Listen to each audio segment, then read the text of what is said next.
భారత వాతావరణ విభాగం ఐఎండీ కీలక ప్రకటన చేసింది. వాతావరణ పరిస్థితులను చిన్నకారు రైతులు గ్రామీణ స్థాయిలో సైతం తెలుసుకునేందుకు వీలుగా మొత్తం 12 భారతీయ భాషల్లో గ్రామ పంచాయతీ స్థాయిలో వాతావరణ అంచనాలను విడుదల చేయనున్నట్లు వెల్లడించింది.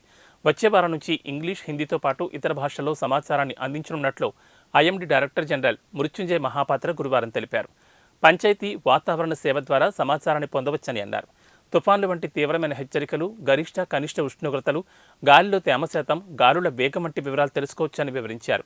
దేశంలో ప్రతి గ్రామంలో తక్కువలో తక్కువ 5-6 రైతులకు నేరుగా వాతావరణ రిపోర్టులు పంపించాలన్నదే తమ లక్ష్యమని మహాపాత్ర వెల్లడించారు. వాతావరణానికి సంబంధించిన సూచనలు, సలహాలను మండలాల స్థాయి నుంచి గ్రామాల స్థాయికి తీసుకెళ్లడం సాధ్యమైందని ఈ సందర్భంగా ఆయన అన్నారు. రానున్న 5 ఏళ్లలో రాడార్ల సంఖ్య 39 నుంచి 86కి పెరుగుతుందని, రాష్ట్రాలతో కలిసి ఆటోమేటిక్ వాతావరణ కేంద్రాలను పెంచుతున్నామని తెలిపారు.